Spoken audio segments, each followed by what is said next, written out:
This is wonderful. Let's get the show started here. All right. Welcome back, everyone, to our third episode of For the Love of Prod. I had to look down at my iPad to remember what number this was. That's sad.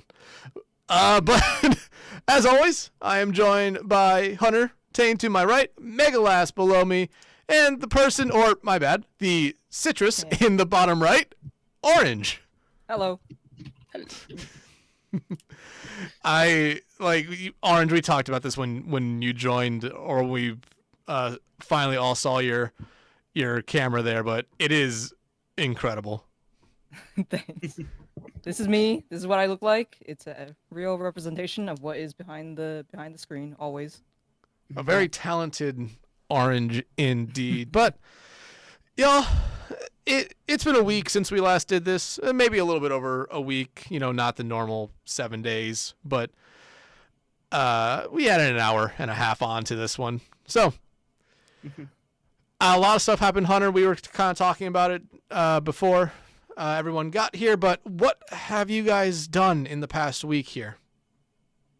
Oh, it's entirely been co-stream stuff. I'm telling you, this was not much of a week of casting, just because there was such a dedication to like having essentially an actual regular season in Tier 1 Overwatch for the first time since like 2023 at this point. So being able to experience that was a lot of fun. Seeing some really good matches, quite a few more map 5s than I honestly expected. Either. I mean, between whether you were able to stay up and watch Japan, whether you watched like NA, EMEA. There was just a lot of Overwatch going on this weekend, and I'm happy when I can just literally turn on my computer and there's just Overwatch on, whether it's like 1 o'clock, whether it's like 9, whether I wake up at 6 in the morning, Japan's playing and ready to go. So those moments are very special to me. It's like, this is fantastic. Mega, I know you were part of some of the co-stream stuff as well, and I know you're also incredibly busy with some other stuff, but what have you done since the last time we talked? So the first thing I've done is, I don't know if it's just me, but you sound bass boosted as hell. he is a little boosted. And you're I don't know if anybody wanted to. Okay, well, I'm also hearing an echo of myself. I'm going to stream because hearing myself talk makes me want to do things I can't say. But yeah, no. Listen, co-streaming was fun.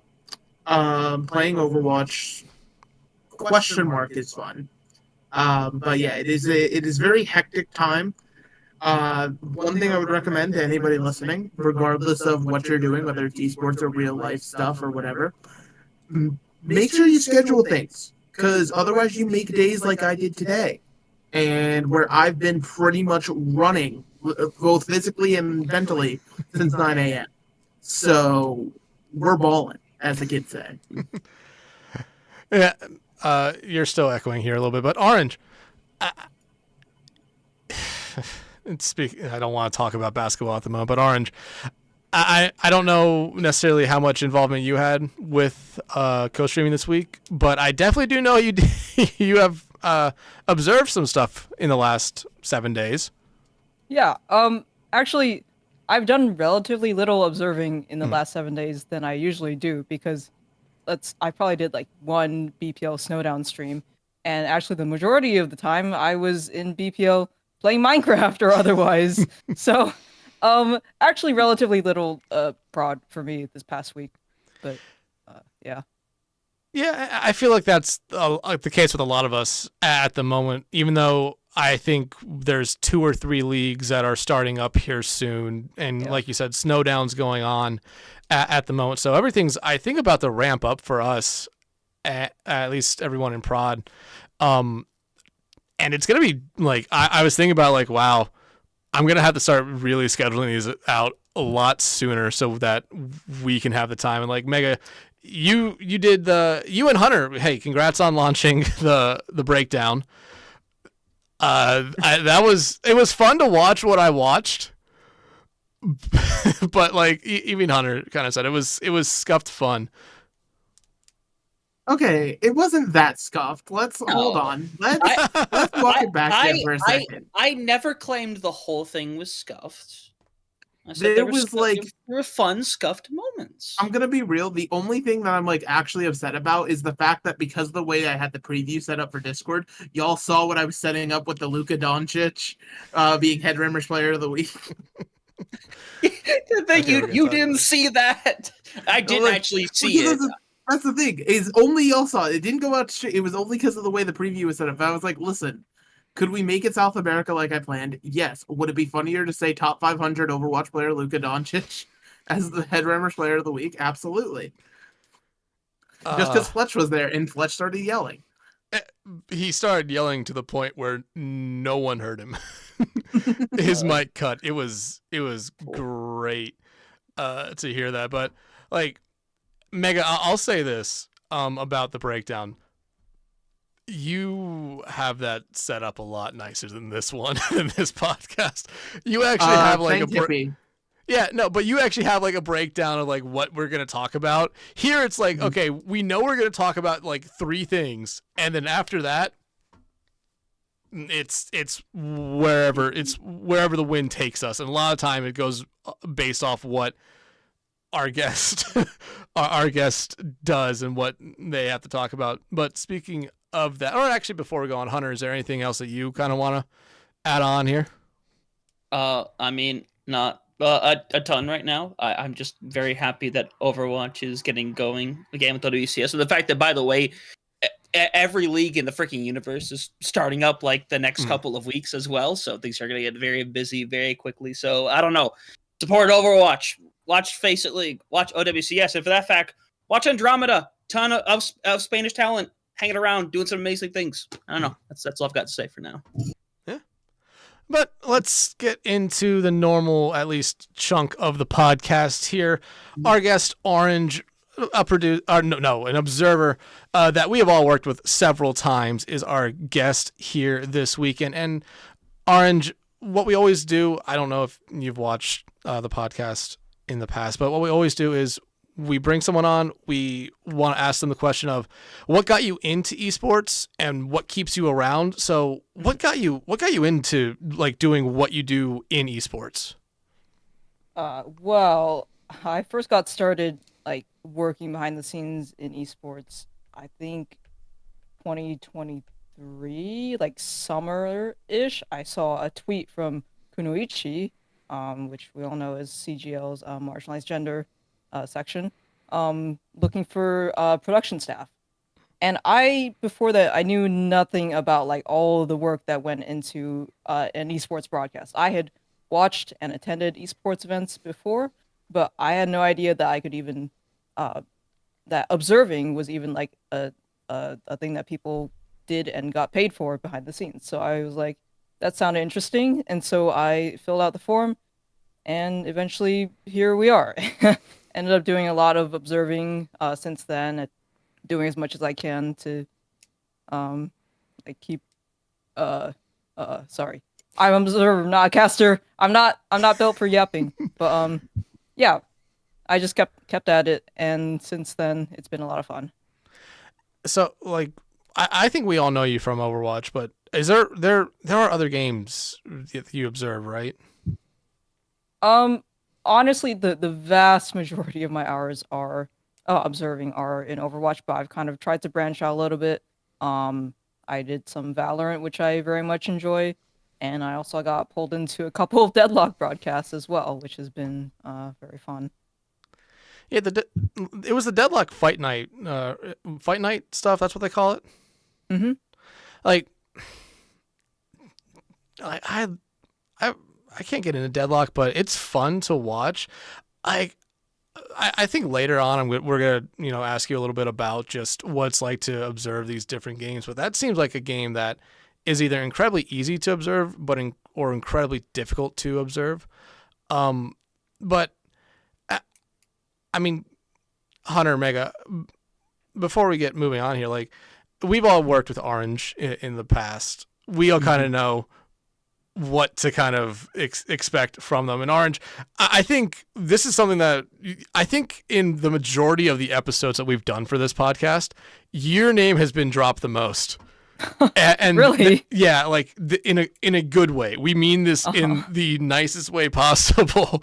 But like when Wait, we're we not supposed had, to talk about the shit talk? I mean, no, we can bring that up later because person said that you had a lot of that you would shit talk him. Me? Given the chance. But like we had Person, we had Spec, we had Headrammer on, and I mean there were a lot of people that we brought up, but your name was the one that was kind of thrown around the most as being like someone who is just incredibly fun to work with because we know that you're gonna observe and do a great job with that, but it's also the stuff that goes on in the chats during the broadcast. It's there are the times where it's very like mundane. It's like, one or two things here, and then the time it's like, oh yeah, it's like petting my pipe bomb or my nuclear bomb, whatever it is. Okay, that's one meme that did not originate from me and my circle. I know, but it's used a lot. Yeah. That is one of the things that does keep me coming back to production is just the people that I get to work with. It's very fun when you can like kind of mess around without, of course, taking away from the broadcast, but just, joking around and chatting and all that, like in between maps or even during maps. But yeah, I mean, I know you've done your behind the scenes live chat posts, and I am featured in many of those. And yeah, I don't know what else to say other than that's just one of my favorite parts of prod outside of observing itself is just the people I get to work with. Yeah, and that's been something like we've all kind of brought up as well during all this stuff is like when we talk about what keeps us coming back, other than like, we generally love doing this. It's basically the people that we work with is one of the biggest reasons. I think all three of us would say like, hey, yeah, it's why we come back. The people that we work with are incredible, and like honestly, some of the funniest people that we really know. Like guys, I mean, like we've been around Orange and a lot of the other observers who partake in a lot of fun during some of the broadcasts, but like just how do you guys kind of perceive this? Because I know we all look at stuff in like different ways when it comes to stuff going on during the broadcast. I mean, like me personally, if I look at the Prov VC, I see oranges there, I'm like, okay, gonna get some great observing shots. I don't even have to think about it. Because like there are very rare, but there are some observers like myself who are really bad at observing. Hence why I don't do observing a lot. Same. However, on the flip side of that coin, if I look and see a combination of Orange, Reachstat, and Cry as the observers in the VC, I laughed myself a little bit because I know whoever the producer is being like hit with the most powerful brain rot you can possibly imagine to just absolutely fry their frontal cortex. And it's great to imagine that and laugh, but not have to experience it. Okay, hear me out. Okay. During this recent season of CGO playoffs, for one of the last grand finals, I gathered, my closest friends in prod, me, Reach, Cry, and June, and we quad ops under Hippie. And he seemed a little nervous, but let me tell you, when we went into map, we were so locked in. Like, not even kidding, we were such a good team. Just because, like, we've like hung out together a lot outside of prod in the last few months, and I think we actually legitimately made a good observing team. So I promise you, we can lock in sometimes. No. Here's the thing. I'm not doubting the lock in at all because it's just a matter of whoever's listening to you is getting fed brain rot. Because like the observing is still amazing as always when it's that combination of y'all. Like it's still amazing. It's just funny to know that it's like how if you're at like a really fancy restaurant, you're like, oh, the chef is back there absolutely like focused in doing whatever, and then it cuts to the kitchen and they're kind of like walking around being like hamburger like there's just something silly like that, but everybody else is like, oh, there's such professionalism, this is all amazing, Honestly, yeah, and that's one of the funniest things to me is people who are not aware of all the silliness that happens in prod chat. Like people who join prod VC like, hey, can I listen in on this prod? And we're just in here like goofing around the whole time, and they're like, "Wow, I thought you guys would be like really serious and professional." Like, no, not necessarily. I had very much the impression of like professionalism for like a long time casting this game, and it's only until I got into BPL that I started to watch the walls start crumbling down before me. And it's like whether I would be like unfeatured or person or whoever it might be at the time, and just hearing like them talk about like the rambles of what's going on in production chat, I'm like, huh, okay, they're having some fun, they're just chilling around, whatever. And it's come to the point where it's so entirely commonplace that I know I'm jumping into some kind of pile every single time I jump into the production chat. It's like the conversation of like, all right, people be like, all right, you guys are done. You guys can jump down to prod if you want to. It's like, do I want to though? Do I want to? Do I want to? Do I have the capabilities of going down there? I don't know. I've just had a lot of great experiences just being in that production chat before and after matches, and just kind of, I don't know, just having fun, and then hoping that everybody locks in when we swap PCs. I mean, but there are definitely some times, Orange, that especially when we're in game, some maps will definitely, provoke certain shots, certain angles. Like there's always the pigeons, but Orange, are you the one that focused on that chair on Blizzard World? Wait, maybe. That's crazy. Yeah, I sometimes tend to get distracted by like, okay, the props on Overwatch maps and the ragdolls are so funny. Valorant could never. Sometimes they just end up in like just the funniest positions. The chairs on Blizzard World, they were like facing each other. I don't know why it was so funny to me, but it was. Also, one time on Route 66, there was like a tire bouncing across the road that caught my eye for a second. So not an uncommon situation. Yeah, no, like I completely agree with you that the ragdolls in Overwatch are some of the most underappreciated stuff in the game. Especially if you kill a character that has like a movement ability and their body just goes flying either up into the lower atmosphere or into a wall at Mach 2. It's just funny to watch. But I mean, so you said you only started in 2023. So this is really, you've been going at this for at the most, just under 2 years. Like, in that time, you improved a lot, but like this is something where I imagine you have something like what me, Hunter, and Mega do with like VOD reviews, and I know it's there for observers as well. But have you done anything like that?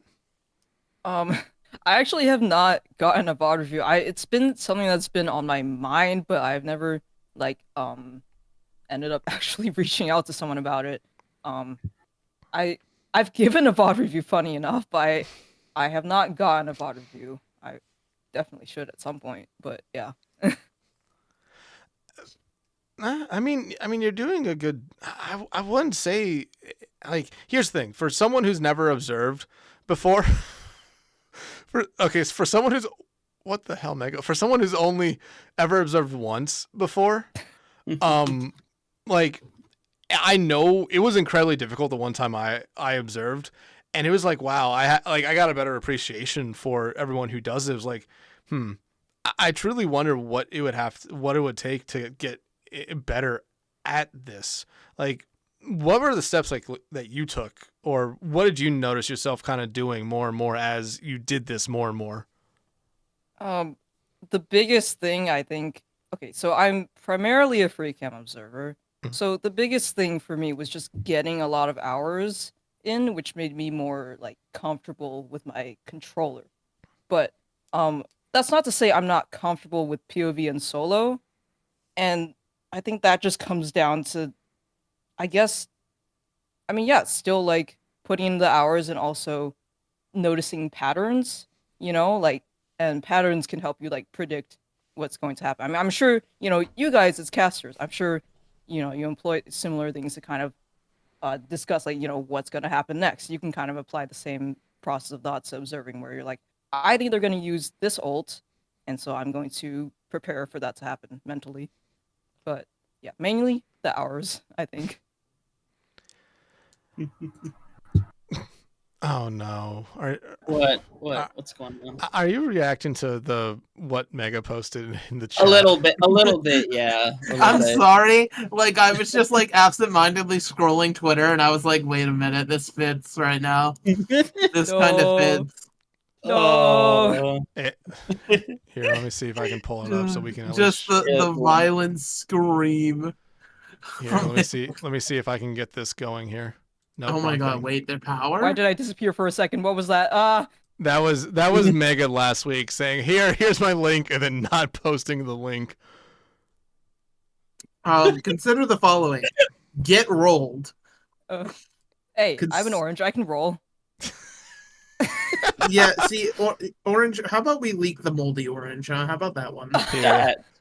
Just so everyone gets why the hell is that so zoomed in? Oh, why is it so zoomed in? My eyes! Get away from me! What is going on? I'm gonna Mom, get juiced help. in real time. that's crazy. Just one at a time to the extractor. The extractor punctures the fruit. Oh my god! No! No! The core! You are right. The scream's great. That's what I was like. Listen, Twitter is amazing. Just one. Oh, that's why I didn't have the sound on. That's why. It's always one. Like screams getting cut off are always great. Like it's always incredibly funny. I'm gonna end this podcast with a scream cut off now. Have fun. No. Let's see if you remember. They laugh. I'm the one who hits the stop record button. I can just keep screaming. I'll scream for the next 30 minutes. I don't care.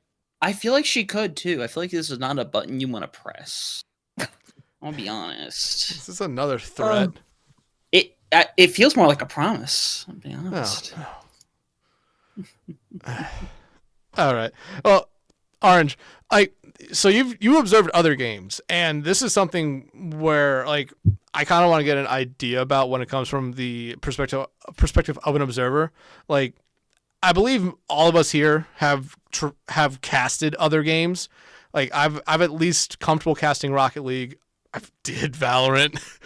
Not good. I'm so sorry, Drexel, for those two times I casted them last year.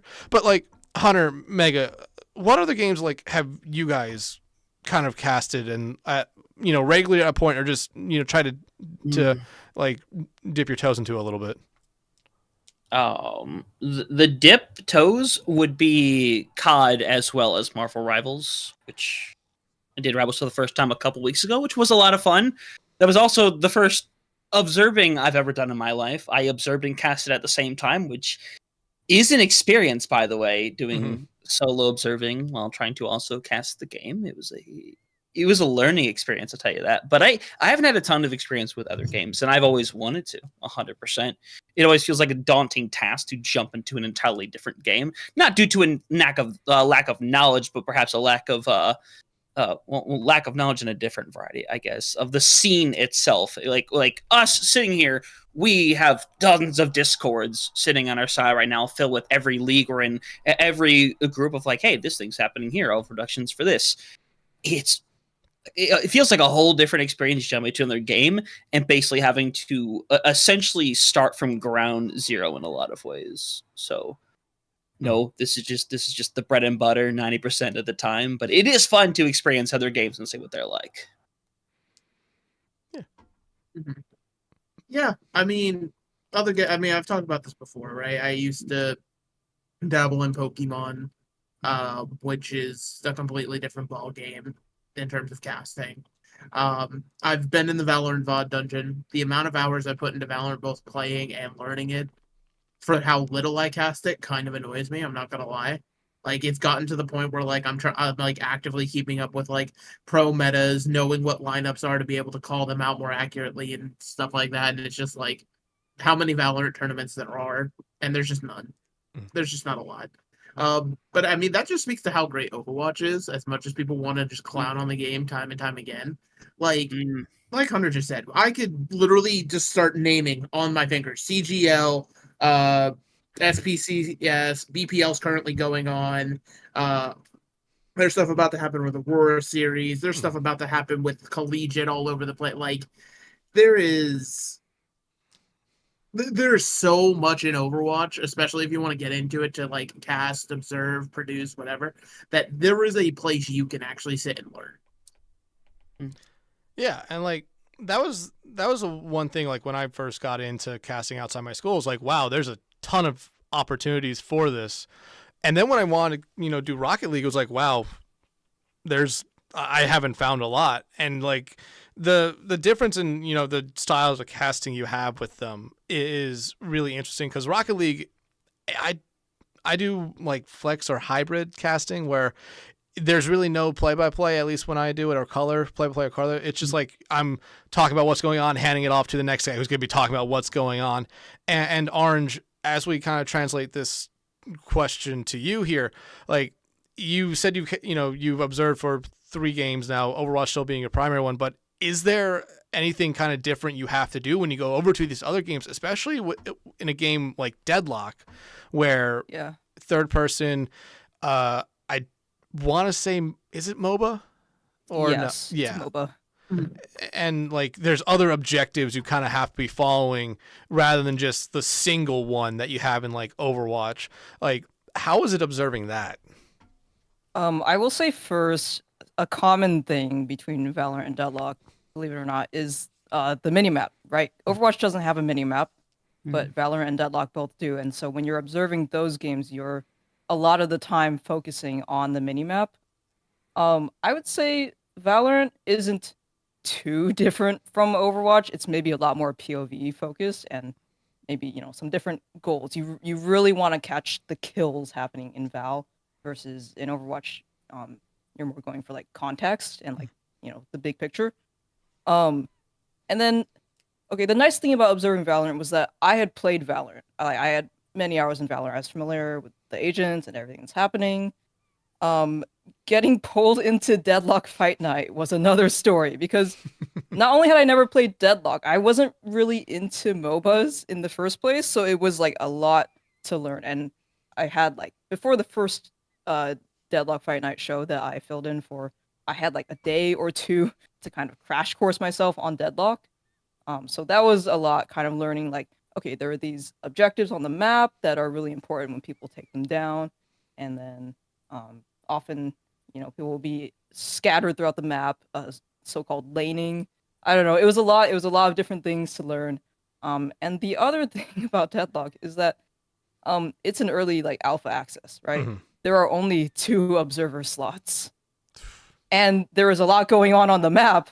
So over the few different Deadlock Fight Night shows I've filled in for, we've tried out different setups. We initially started on like a POV and a free cam, much like you would do with Overwatch duo ops. And well, let's just say 12 POVs scattered across the map in different fights. It was a little too much for one POV. So we later moved to like some weird hybrid, like both people will POV and then one of the observers will sometimes free cam for larger fights. But it's been really interesting kind of seeing how people have developed the observing techniques for different games. Yeah, and like I haven't watched enough of the Deadlock stuff, but like the talent that there is already like hopped onto it for, especially like what you said, being a pre-alpha or alpha at this point, it's kind of insane to see. And the fact that there's already a big like scene for it is also insane. Like I want to just ask you this: when you're kind of working with people who, or with the talent that like Deadlock has, is it like something that you necessarily take into account when you're observing, or is it like you just try to always put on the same quality of observing when you're doing it? I mean, of course, I'm always trying to put out my best, but on DFN, I'm definitely a lot more aware of the casters I'm working with.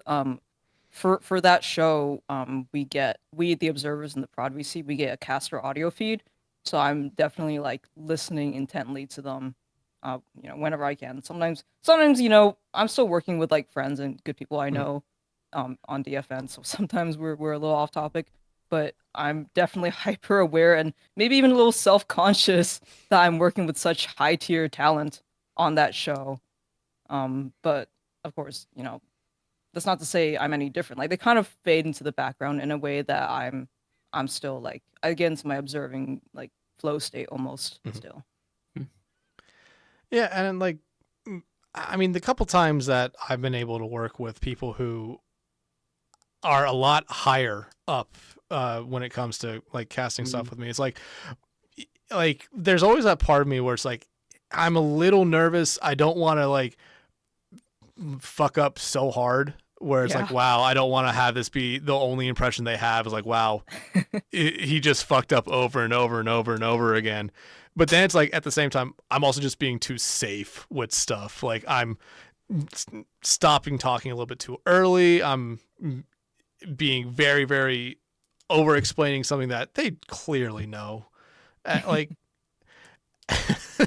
Aren't I'm assuming by the laugh you kind of understand that, but Hunter, Mega, like when you've been in those situations where you're working with someone who's like, wow, how did I get here?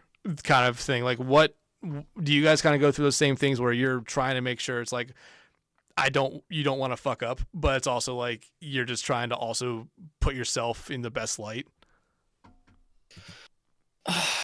It's kind of hard to explain. I tried to pretty much remain as normal as I realistically can, but there is this moment where you have to look at it like, well, this person is in a lot of forms either better than me or just has been around longer than me, whatever it may be. It'll sit in the mind a little bit, but the objective is just to go out there and just try to not do anything different than you normally would in that situation. Like there are times where I've worked with people with like OC and Light Rose, and there'd be times where it's like, okay, I know they know their shit, and I know my stuff well enough, but there's this moment of like, I don't want to sound like I'm trying to explain something that they understand extremely well, and they're like, yep, that's right. It's just trying to find like that usual balance you kind of have.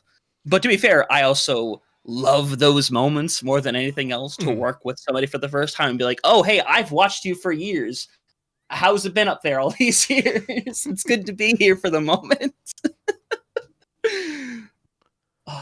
See, I'm not trying to like ego and be like, oh, I don't know what the hell y'all are on about, but like, I don't know. I have very weird specifics in terms of like anxiety I feel over when I'm working and things like that. And that's kind of just not one of them. I remember kind of somewhat tangenty, but related. I remember one time, the first time I ever went to, or not first time, but I went to a convention, TwitchCon, like 2019. And I remember I was with a friend group who they were very anxious to meet all these Twitch streamers and YouTubers and stuff like that. And I would just like kind of make my friend group mad because I would just kind of walk up and talk to people. Like, I remember I had a conversation with XQC on the elevator, and I was just like, or not elevator, it was like the escalator. I was just like, yeah, what's up, And it was just very kind of shit. Like, for me, that's not hard because it's like they probably just want to be treated as an equal, so I kind of just do that. But, put me in front of like an actual stranger, somebody that you would not know at all, and I'll crumble like cardboard. Can explain it to you. But in terms of just working with people in the scene, like people who are clearly much better than me, I'm just like, hey, what's up? Like, that's sort of my mindset. I'm just like, hey, how's it going? And we just sort of do our thing. Yeah. Yeah. God. Like, Hunter, you brought up Light Rose, and the one time I've ever worked with Light Rose, it was when CGL randomly did that Apex, like, Apex thing like last year or 2 years ago. That I consider to be the worst fucking performance I ever did, because it was the first time I ever hosted something. Yeah, you're right. Yeah, I also barely knew, like, I knew enough about Apex to talk about it, but I did not know what the meta was. I did not know anything about the map. So I'm sitting there talking to Light Rose and CB about Apex Legends, and it's like, yeah. So, like, what do you guys expect for this? Is like, wow, you're helping us out a lot. Like, I felt so bad. I've apologized to both of them. God, I've had those moments. Like, I worked with K-Wing once, and I forgot what we were working on specifically at the time, but we were making references to calling out heroes, and I talked about it for a moment, and for some reason, the words out of my mouth as I'm talking about it was, back when that was a thing. And I had to go through the 2-minute correction of K-Wing talking about it. I'm like, I didn't mean that, please. I didn't mean that it doesn't exist. I just meant the season is over. The next season hasn't started yet. I'm sorry. And from that moment on, throughout the rest of the cast, I'm like stiff as a board. I'm like, I didn't mean it that way. I promise. Don't kill me. I've since had a lot of fun helping with Rising, but like, man, that moment. So we now have 2 moments of at least documented accidental misogyny. Fletch to Mega, now you, to the entirety of Calling All Heroes. I love the community. It's been such a good year. Mods, beat this guy with hammers. Mods. Yeah, you know what? Hammers works. I was gonna say stop sign. I remember what it is now too. I don't know. It definitely exists out there somewhere. But anyway, next topic. Let's go. Yeah, let's go on to the next topic. And this is a topic that I think I actually brought up last week with Headrammer a little bit when we were talking about just the observers and what goes on during games. And I specifically brought up, and because Orange already kind of brought this up before, the fact that if you're not a part of a BPL broadcast and you go look at A Live or B Live, whichever one they were using to talk in, the morning after, and you just kind of scroll through everything, you're trying to figure out sometimes what the hell was going on. And like Orange, I think you know exactly kind of what I mean, because it's like there's so many photos. Like you talked about, you played Minecraft in there a lot. I think I've seen people playing COD Zombies. I've seen TFT. I've seen there's Overwatch every now and then, but like there's played up, like this is all after broadcast. Like you kind of said it before, like you've kind of made this like incredible friend group there, but like it seems like it's really close knit when it comes to that, right? Yeah. Yeah. I don't know. Are you leading into me elaborating on that? I'm not sure. Yeah, that was a poor. Yeah, I was trying to. It was poor. Here, let's show what Hunter just posted. Why does this never work? Yeah. By the way, this wasn't me searching around. I just scrolled up for a couple seconds and just took a screenshot. This is not even finding the best materials. That was straight up just someone sending assorted memes while we were playing Minecraft. It wasn't even related to any conversation. It's just a bunch of memes. And then the very bottom thing is just an orange sliced in half. Yeah, I got murdered last night. That's crazy. Yeah, as we can tell, I can't lead into topics good here. But like, I mean, I've sat in. I'm looking at this picture. I'm looking at this picture still, realizing what the hell the first one was saying. I didn't read it before. But like, I lost all track of thought. Fuck. There's a lot of cats too, by the way. Lots of cats. Yeah. Oh yeah. I mean, I feel like everyone has a cat at this point. I don't. I want to have a cat. We're just what? Go Hunter. I never had a cat growing up. I had dogs all the time because my mom was like allergic, terribly so, and I have slight allergies to them. But I would love a cat. I don't care. I just want some kind of animal in my. I used to have rabbits. Rabbits are awesome pets to have, but Cats. My God. I don't know. I don't know how I go further. That's the key right there. Cats. Cats. Wow. Thanks for the episode name. Cats. Cats. Cats? Question mark.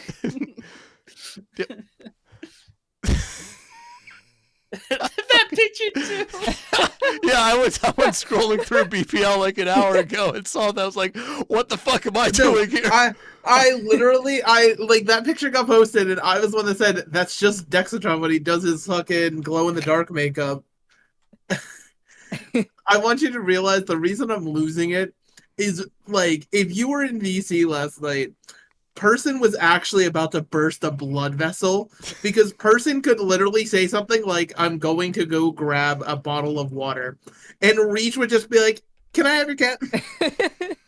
Like, it For was context, so dumb. You have to show the picture of said cat with his hand on the counter. With the hand on the counter, yeah, wait. I'll resend it for you. Yeah.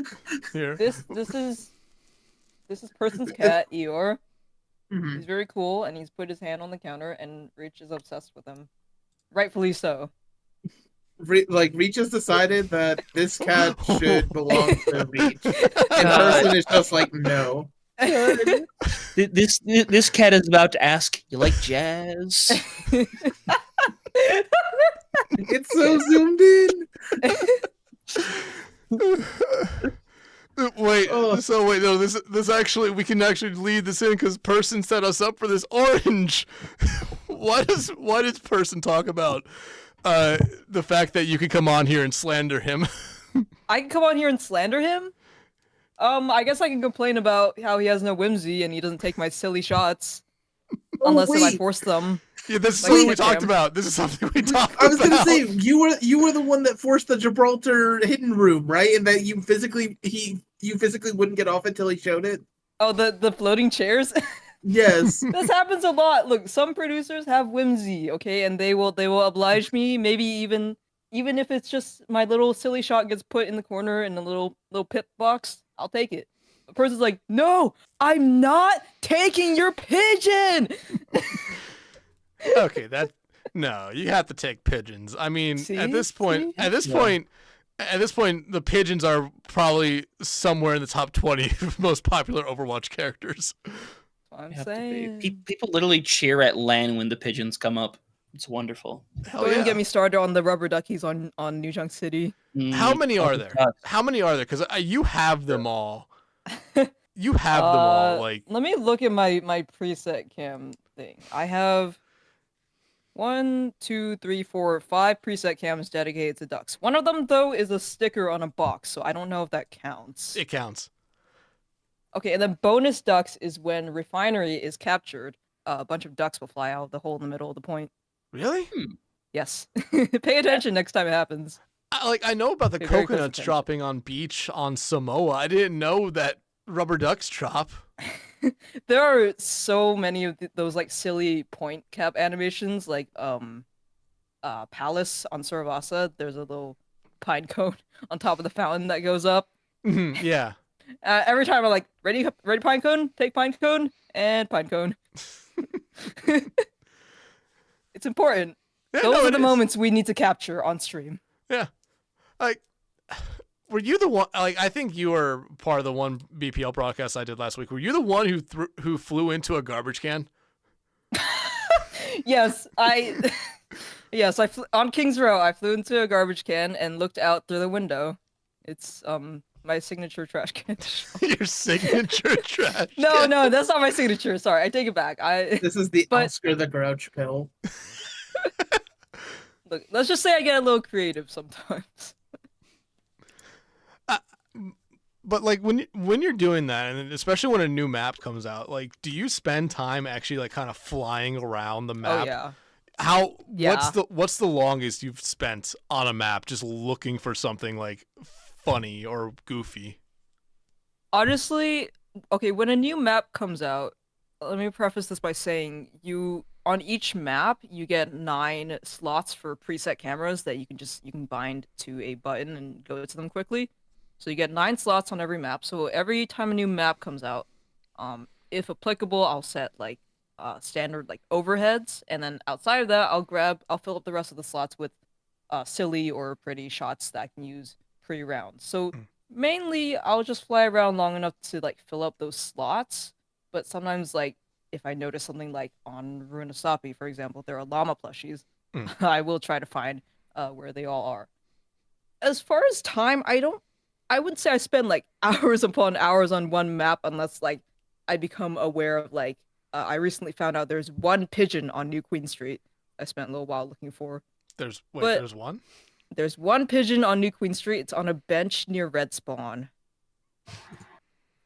Yes, they have pigeons in Canada. Does it fly away or does it just sit there?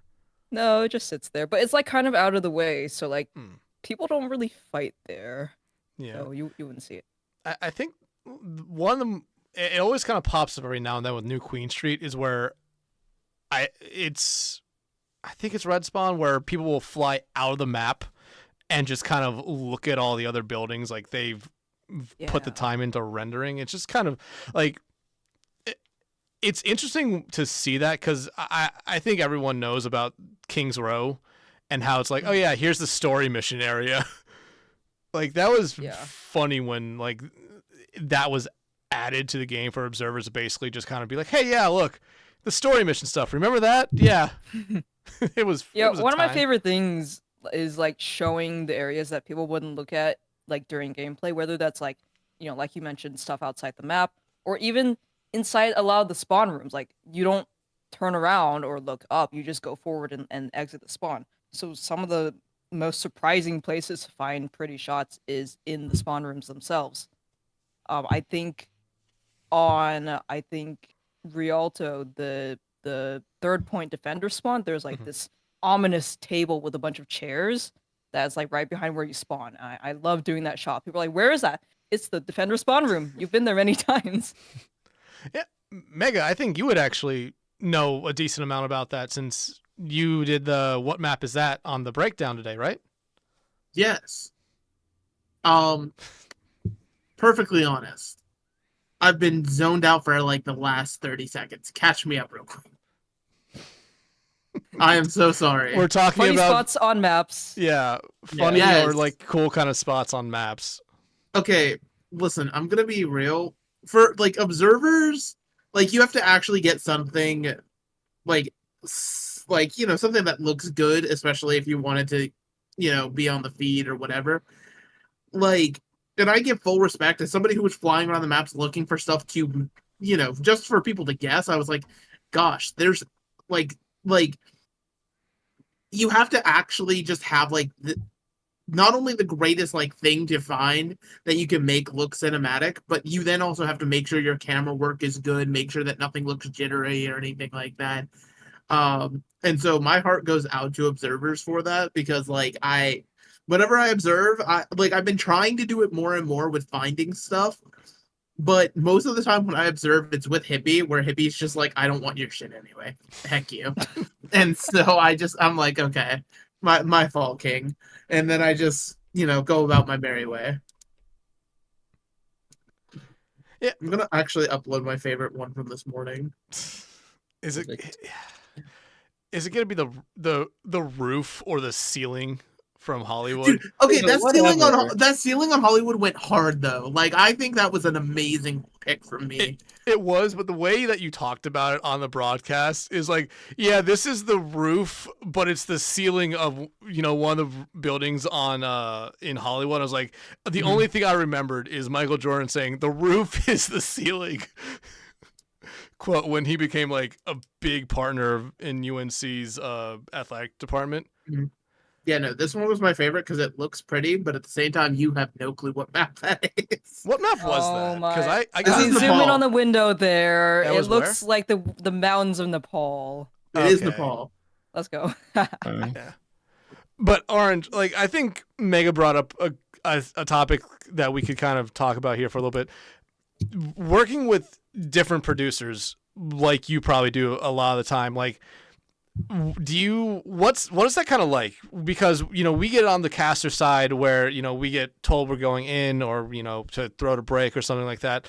But what is it like to kind of go from like one producer like Person to Hippie to Rhino to Headrammer to Knock Salmon? Like, do you kind of have a different expectation or like a different idea of how you have to do stuff when you're working with other producers?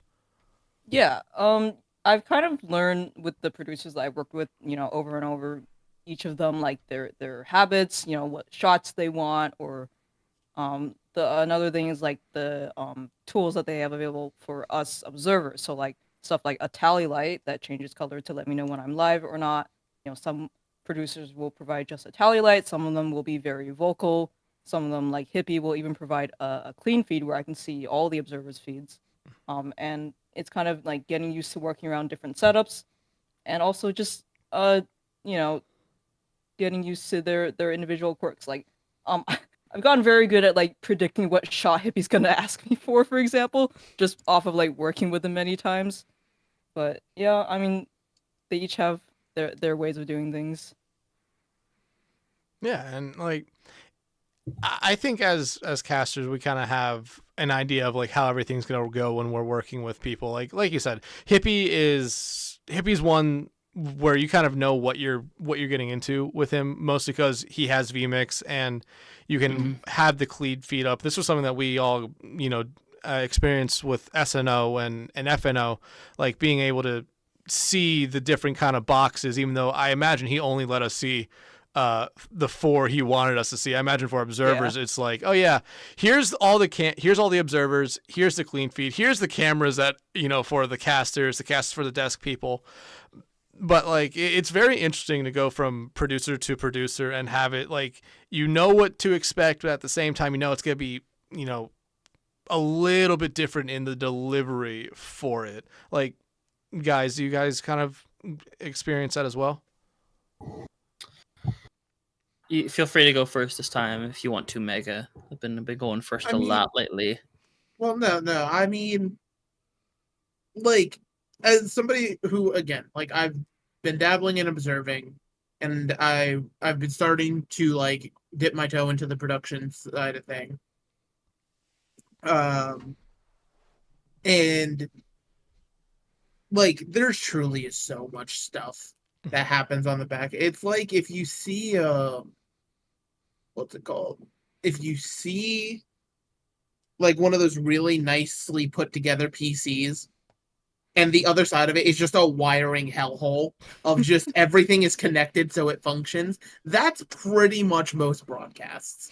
Like, it looks so amazing and great on stream, but in the back end, if you're actually looking at all of those screens, you straight up, like, you could easily get overwhelmed because it's just like information overload of so many things in front of you, even though it's all just kind of overlaying with each other to make a few different scenes. It's a lot all at once, and it creates this very weird effect in your mind. Yeah, it is definitely different experiences working with different people. I personally experience it more from working with different casters than with different producers overall, because like when it's something like if I'm working with Fletch, it's like, okay, I need to be ready to scream for the next 4 maps. With Spectreon, I can keep a very chill energy, and with everyone else, there's a certain level of in between that I've like about a dozen of you. I have like, all right, this is the level I need to be at right here. With producers, I generally it feels about the same for me. It's just I don't know. If anything, for me, it depends on what league I'm doing at the time. Because it's different than doing Hippie and CGL than coming down and doing like Person and BPL. It's a whole different experience. It feels like. Yeah, like you compare. So when you're with Fletch, you try to match his energy. I feel like every time I'm with Fletch, like, okay, I got to be able to bring this down. I got to be able to bring this back down to at least a 7. You're like his straight man during casts. I mean, there's times where he's like gone. Like I say this in a good way. We all love Fletch. We all love Fletch. Mega. A love-hate relationship, right? It has been predetermined that Fletch or one of us will leave this world by the other's hand. Perfect. Whether that's accidental, intentional, or somewhere in between, only time will tell. Do you mean for you? Is it the virtual world? No. I'm going to become physical just to end him. Yeah, it's gonna be like a ring situation where Megalass is just gonna crawl out of the screen, take Fletch out on the spot. I don't care. Wait, something like Oh. what was that like clingy girlfriend game that came out that everyone was like Me side? yeah. Didn't the character literally come out of the screen in one of the scenes? Yeah. Okay. Yeah. Yeah, so that's gonna be what Mega does to Fletch, just murders him like that. Mm. But as we kind of wrap stuff up here, Orange, like I think we've all thrown our hand into observing. I know Mega has, I have, Hunter, you have as well. Like, what would you kind of say to someone who's just getting started with this? Like, any tips, any tricks, or just a general kind of like good luck statement to them? Like, what would you be telling someone who's just getting started? Like I mentioned earlier, I think a big part of improving is just practicing and like, you know, signing up for as many things as you can. I know early on, I even though I originally applied to Kunoichi, I ended up getting thrown over to Tranquility to get some practice in, and then from there I kind of branched out and kept discovering more of, you know, the amazing community leagues, moving from Trank to CGL, BPL, Kitsune League, you know, all that, and just there are a lot of places where you can just kind of show up and start learning, start practicing, and there are many people that are happy to help you out and give you tips. Yeah, I think that's, especially with like we brought up earlier, especially with Overwatch, there are a ton of like community leagues out there, and like I think we've all I know I want to try learning Valorant at one point. It's very difficult to find leagues. Apex, very difficult to find anything for that. Rocket League, there's tons of them, but with observing, Rocket League might actually be one of the only games where you don't truly need an observer. Their built-in observer is actually incredibly good. But there's a ton of other games where you need, you know, people to do these jobs that aren't casting that you can find a lot of opportunities with. Yeah. Someone should. I was like, hey, someone, please. Like, I think it's important to highlight all the behind the scenes roles that go into broadcast. You know, often I see, you know, so much emphasis put on casters, which not to say that, you know, you guys do an awesome job. I could never be in front of a camera, you know, and you know, but every role of the broadcast is just as important to making it happen. So, you know, the world could always use more. The world could always use more heroes. No.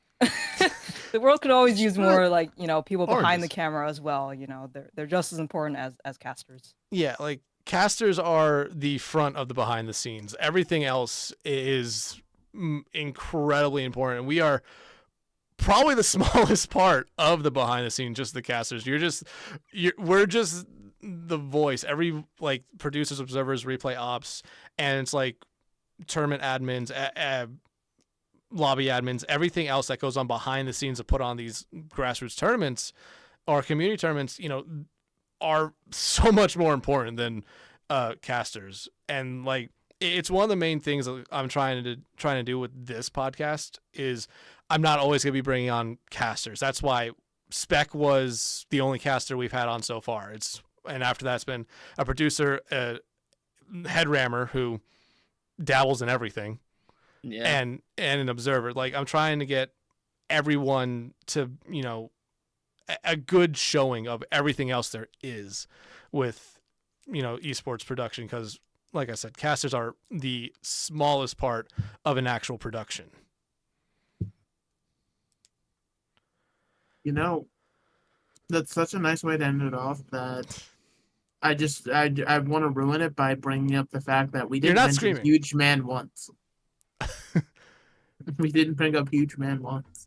I mean, we can can bring up Huge Man. Yeah. Okay.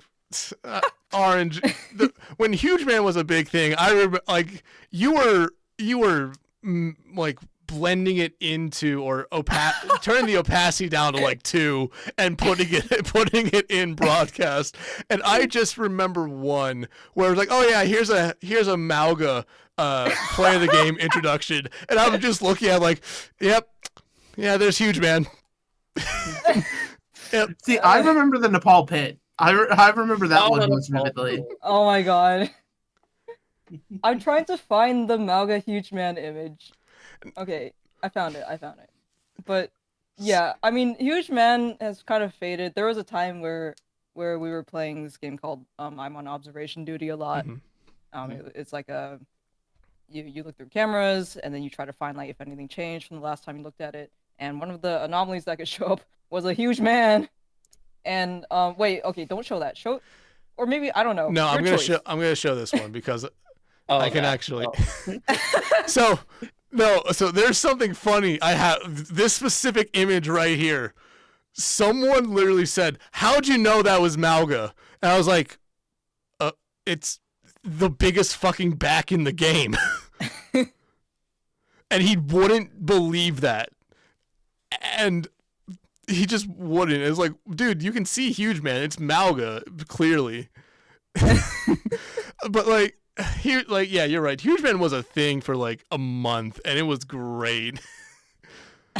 Yeah, I think there was a map where I would like increase the opacity every team fight to see if anyone noticed, but I don't think it lasted long enough for him to become very visible.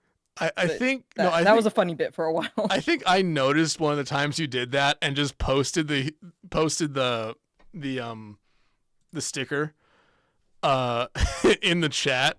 Actually, wait, no, you.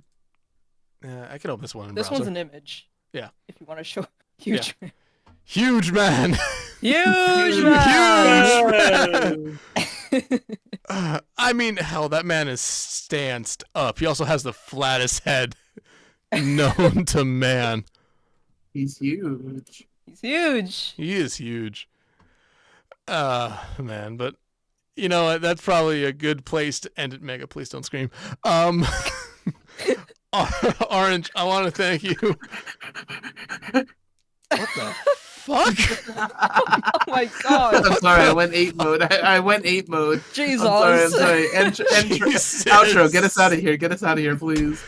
Mega, I can free me before she screams. Mega, I can tell the podcast, the play rehearsal is getting to you here. But Orange, thank you so much for being the guest this weekend. Again, thank you for that. Hunter, Mega, thank you guys as always for joining, and thank you for everyone who watched or listened. Join us next week when we have, hell if I know, as our guest. That's always the greatest mystery. Who's gonna be our guest? I don't know yet. It's gonna be Huge Man coming in next week. Fuck it. Yeah. Huge Man. Orange, you'll be back next week. You'll just be playing the role of Huge Man. Huge Man. All right. Thank you, everyone, for watching or listening to For the Love of Prod. Make sure you follow us on Twitter and Blue Sky, and follow us on Spotify as well if you do that, or just continue watching here on YouTube. Again, thank you all so much, and see you next time.